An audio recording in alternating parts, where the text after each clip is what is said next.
সাল্লাল্লাহু আলাইহি ওয়াসাল্লাম তাকায় দেখে জিবরিলের চোখের মধ্যে পানি। জিবরিল রে, এরে জিবরিল তুমি কোন কারণে কাঁদতেছো? তোমার চোখের মধ্যে পানি কেন রে জিবরিল? আল্লাহর হাবিবকে ডাক দেয়া কয়, ওগো আল্লাহর নবীজি, আজকে আমার আল্লাহর সঙ্গে সাক্ষাতের হয়তো এটাই শেষ দিন। আমি পৃথিবীর শুরু থেকে আপনি পর্যন্ত নবীদের ওহী আসা যাওয়ার জন্য বারংবার আল্লাহর সঙ্গে সাক্ষাৎ করেছি, আল্লাহর কাছে গিয়েছি। আপনি তো খাতামুল আনবিয়া, আপনার ওফাতের পরে দুনিয়ার মধ্যে আর নবী রাসূল আসবে না। আপনি যদি চলে যান ওহীর দরজাও আল্লাহ বন্ধ করে দিবেন, আমি আর আল্লাহকে দেখার সুযোগও পাবো না। ওগো আল্লাহর নবী, আমি এই বিরহে এই কষ্টে আমার চোখ দিয়া জোর জোর করে পানি ঝরতেছে। কিন্তু গো নবীজি, আমার জানার বিষয় হলো আপনি কিসের জন্য কাঁদতেছেন? আপনি তো রফিকে আলা, আল্লাহর সঙ্গে সাক্ষাৎ করবেন, তো আপনি কাঁদেন কেন? ইয়া হাবিবাল্লাহ, ওগো আল্লাহর নবীজি, কাল কিয়ামতের কঠিন ময়দানে আমরা আপনাকে কোথায় তালাশ করলে পাবো? কোন জায়গায় যাব আপনাকে পাওয়ার জন্য? আল্লাহর হাবিব ডাক দেয়া বলে, সাহাবীরা রে, কাল কিয়ামতের কঠিন ময়দানে আমাকে পাওয়ার জন্য সর্বপ্রথম তোমরা মিজানের পাল্লার কাছে যাবে।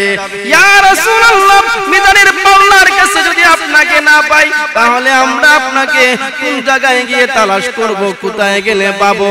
আল্লাহর নবী ডাক দেয়া বলে, সাহাবীরা রে, আমাকে যদি মিজানের পাল্লার কাছে না পাও, আমাকে তোমরা ফুলসিরাতের পুলের কাছে তালাশ করবা। ইয়া রাসূলুল্লাহ, ইয়া হাবিবাল্লাহ, ওগো নবীজি, যদি ফুলসিরাতের পুলের কাছে না পাই, তখন আমরা কোন জায়গায় তালাশ করব? কোথায় পাবো? আল্লাহর নবী ডাক দেয়া কয়, সাহাবীরা গো, ফুলসিরাতের পুলের কাছে যদি আমি নবীকে না পাও, আমি আমার পিপাসার্ত, আমার তৃষ্ণার্ত উম্মতদেরকে পানি পান করানোর জন্য হাউজে কাউসারের কাছে যাব। ইয়া রাসূলুল্লাহ, ইয়া হাবিবাল্লাহ, হাউজে কাউসারের কাছে আপনি কি করবেন গো নবীজি? আল্লাহর হাবিব ডাক দেয়া কয়, সাহাবীরা শুনো গো, আমার পিপাসার্ত উম্মতদেরকে ওই হাউজে কাউসারের পানি আমি পান করাবো। ওই যে উম্মত হাউজে কাউসারের পানি একটা বারের জন্য পান করবে, ওই ব্যক্তির আর জিন্দেগিতে কোনো দিন পিপাসা লাগবে না।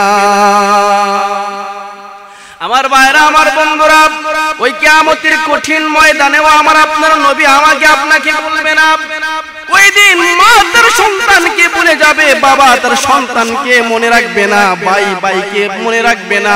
আল্লাহ রাব্বুল আলামিন বলে, ইয়াউমা ইয়াফিরুল মারউ মিন আখিহি ওয়া উম্মিহি ওয়া আবিহি ওয়া সাহিবাতিহি ওয়া বানি। আল্লাহ রাব্বুল আলামিন বলে, ওই কঠিন মুহূর্তের মধ্যে মা তার সন্তানকে ভুলে যাবে, বাবা তার সন্তানের স্বীকৃতি দিবে না, না ভাই না, বন্ধু বন্ধুকে স্বীকৃতি দিবে না। এই কঠিন মুহূর্তের মধ্যে আমার আপনার নবী আমাকে আপনাকে একটা মুহূর্তের জন্য ভুলবে না।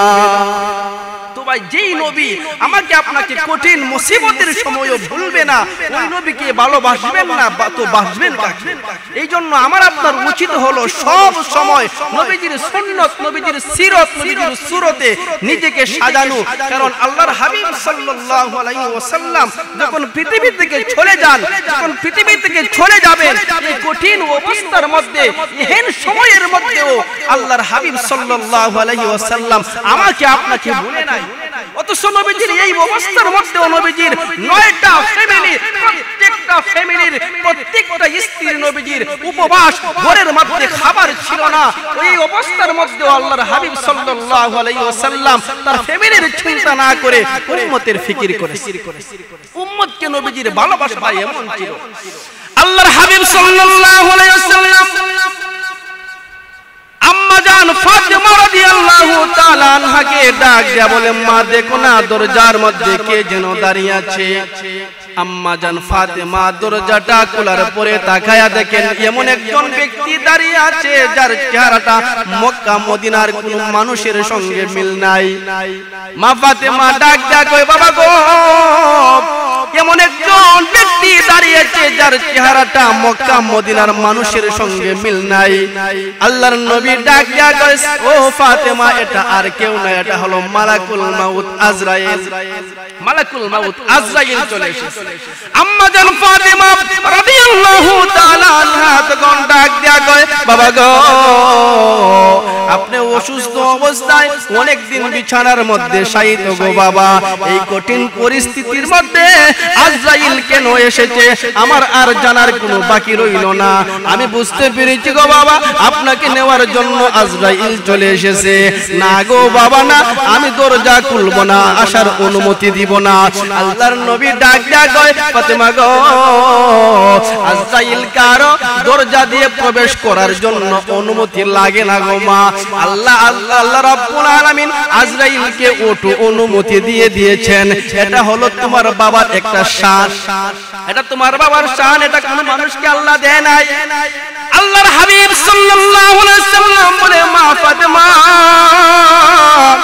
দাও গো মা, দরজাটা খুলে দাও, আজরাইলকে প্রবেশ করার অনুমতি দাও। তখন ফাতেমা ডাক দিয়া বলে, বাবা গো, আপনি যদি চলে যান গো বাবা, আমি কাকে বাবা ডাকবো? আমি কার কাছে আমার দুঃখগুলো বর্ণনা করব? আমি যখন কষ্ট পাই, আমি যখন ক্ষুধা অবস্থায় থাকি, ও গো বাবা, আপনার চেহারা আমি একটা মুহূর্তের জন্য দেখলে আমার ক্ষুধা নিবারণ হয়ে যায়। আমার সন্তান হাসান হুসাইন আপনি না থাকলে কার কাছে আমোদ ফুর্তি করবে? কে আমার হাসান হুসাইনকে সান্ত্বনা দিবে? কার কাছে যাবে? আল্লাহর নবী ডাক দিয়া কয়, এ মা ফাতেমা, শুনো, আমি দুনিয়ার মধ্যে থাকতে পারবো না, কোন নবী রাসূল পর্যন্ত দুনিয়ার মধ্যে থাকতে পারে নাই। আম্মা জান ফাতেমা বুঝতে পারলেন নবীজি অবশ্যই যাইতে হবে। আম্মা জান ফাতেমা দরজাটা খুলে দিলেন, আজরাইল ঘরের মধ্যে প্রবেশ করলেন। আল্লাহর হাবিবকে ডাক দিয়া কয়, আল্লাহর নবী গো, আল্লাহ আমাকে পাঠাইছেন, আপনি যদি চান যাইতে গো নবীজি আপনি যাবেন, আর যদি থাকতে চান আল্লাহ আপনাকে হায়াত বাড়ায়া দিবেন। কিন্তু কোন নবীজি শুনেন, আমি যখন এসেছি দেখেছি আল্লাহ আপনার জন্য অধীর আগ্রহে অপেক্ষায় বসে আছে। আল্লাহর নবী কয়, আজরাইল তুমি অপেক্ষা করো, জিবরাইল আসার আগ পর্যন্ত তুমি অপেক্ষা করো। আমার ভাইরা শুনো গো, আল্লাহর হাবিব সাল্লাল্লাহু আলাইহি ওয়াসাল্লাম উম্মতের জন্য কেমন ফিকির, কেমন মুহাব্বত, কেমন ভালোবাসা। হযরত জিবরিল আমিন আবার নবীজির কাছে চলে আসলেন, ইয়া রাসূলুল্লাহ, ইয়া হাবিবাল্লাহ, ও আল্লাহর নবী, আপনি আমাকে কিসের জন্য ডাকছেন গো নবীজি? আল্লাহর হাবিব সাল্লাল্লাহু আলাইহি ওয়াসাল্লাম তাকায় দেখে জিবরিলের চোখের মধ্যে পানি। জিবরিল রে, এরে জিবরিল, তুমি কোন কারণে কাঁদতেছো? তোমার চোখের মধ্যে পানি কেন রে জিবরিল? আল্লাহর হাবিবকে ডাক দিয়া কয়, ওগো আল্লাহর নবীজি, আজকে আমার আল্লাহর সঙ্গে সাক্ষাতের হয়তো এটাই শেষ দিন। আমি পৃথিবীর শুরু থেকে আপনি পর্যন্ত নবীদের ওহী আসা যাওয়ার জন্য বারংবার আল্লাহর সঙ্গে সাক্ষাৎ করেছি, আল্লাহর কাছে গিয়েছি। আপনি তো খাতামুল আনবিয়া, আপনার ওফাতের পরে দুনিয়ার মধ্যে আর নবী রাসূল আসবে না। আপনি যদি চলে যান, ওহীর দরজাও আল্লাহ বন্ধ করে দিবেন, আমি আর আল্লাহকে দেখার সুযোগ পাবো না। ওগো আল্লাহর নবী, আমি এই বিরহে, এই কষ্টে আমার চোখ দিয়া জোর জোর করে পানি ঝরতেছে। কিন্তু গো নবীজি, আমার জানার বিষয় হলো আপনি কিসের জন্য কাঁদতেছেন? আপনি তো রফিকে আলা, আল্লাহর সঙ্গে সাক্ষাৎ করবেন, তো আপনি কাঁদেন কেন? আমি কাঁদতেছি তো একটা কারণ আছে, তো আপনি যে কাঁদতেছেন কারণ কি?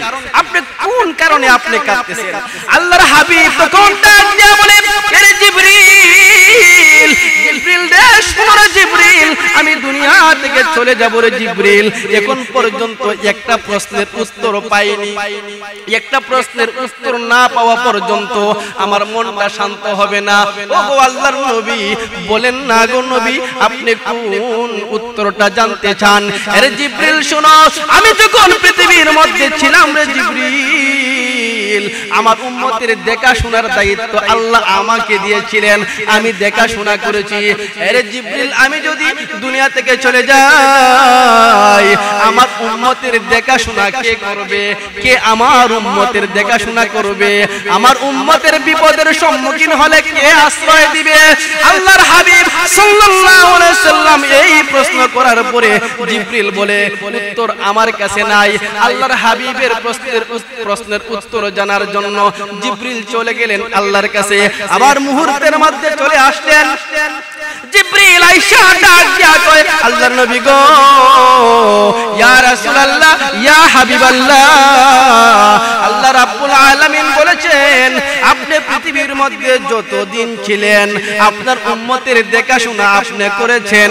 ওগো রাসূলুল্লাহ, ইয়া রাসূলুল্লাহ, ইয়া হাবিবাল্লাহ, শুনেন আপনি যখন পৃথিবী থেকে চলে যাবেন আল্লাহ রাব্বুল আলামিন বলেছেন আপনার উম্মতের দেখাশোনার দায়িত্ব স্বয়ং আল্লাহ রাব্বুল আলামিন নিজের হাতের মধ্যে নিয়ে নিবে। এই জন্যই তো এই উম্মত এত গুনাহ করে, এত অপরাধ করার পরেও আল্লাহ রাব্বুল আলামিন আদ এবং সামুদ পুত্রের মতন এই উম্মতকে আল্লাহ ধ্বংস করেন না। আমার ভাইরা, এই জন্য এই নবী আমার আপনার জন্য দোয়া করে গেছেন। এই দোয়ার বদলতে, এই দোয়ার কারণে এখনো আমি আপনি পৃথিবীর মধ্যে গুনাহ করতেছি। আল্লাহ গজব দেয় না, আল্লাহ জমিনকে আদেশ দেয় না, জমিন দ্বিখণ্ডিত হওয়ার আদেশ আল্লাহ দেয় না, আমি আপনি ভূগর্ভের গহীন তলে পৌঁছাই না। এই জন্য ভাই আমাদের